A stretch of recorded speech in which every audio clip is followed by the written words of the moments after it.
നമസ്കാരം. ഒരു ദിവസത്തെ സമഗ്ര വാർത്തകളുമായി ഇന്നത്തെ ദിവസം ആരംഭിക്കുന്നു.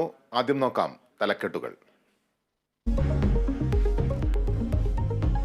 സംസ്ഥാനത്ത് തെരഞ്ഞെടുപ്പ് പ്രചാരണം അവസാന ലാപ്പിൽ. പരസ്യപ്രചരണം നാളെ അവസാനിക്കും. കൊട്ടിക്കലാശം കൊഴുപ്പിക്കാൻ മുന്നണികൾ.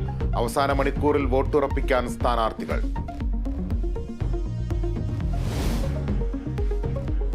തൃശൂരിൽ അനധികൃതമായി വോട്ട് ചേർത്തെന്ന് LDF ആരോപണം.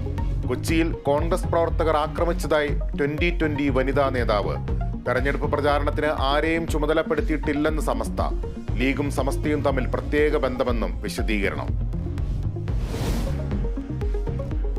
രാഹുൽ ഗാന്ധിക്കെതിരെ അധിക്ഷേപ പരാമർശവുമായി PV അൻവർ.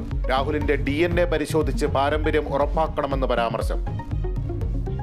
രാഹുൽ ഗാന്ധിയുടെ DNA പരിശോധിക്കണമെന്ന അഭിപ്രായക്കാരനാണ്. ആ ജവഹർലാൽ നെഹ്റുവിന്റെ പേരക്കുട്ടിയായി വളരാനുള്ള ഒരു അർഹതയും രാഹുലിനില്ല. തെരഞ്ഞെടുപ്പ് കമ്മീഷന് പരാതി നൽകി കോൺഗ്രസ്. അൻവറിനെ തള്ളാതെ മുഖ്യമന്ത്രി. അൻവർ വാപോയ കോടാലിയെന്ന് പ്രതിപക്ഷ നേതാവ്. കോഴിക്കോട് ICU പീഡന കേസിൽ സമരവുമായി അതിജീവിത തെരുവിൽ.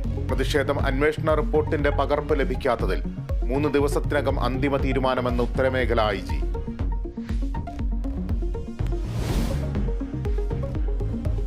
കരുവന്നൂർ കേസിൽ CPM തൃശൂർ ജില്ലാ സെക്രട്ടറി MM വർഗീസ് EDക്ക് മുന്നിൽ ഹാജരായില്ല. തീരുമാനം തെരഞ്ഞെടുപ്പ് സാഹചര്യം കണക്കിലെടുത്ത് 26 വരെ ചോദ്യം ചെയ്യരുതെന്നാവശ്യപ്പെട്ട് EDക്ക് കത്ത് നൽകി.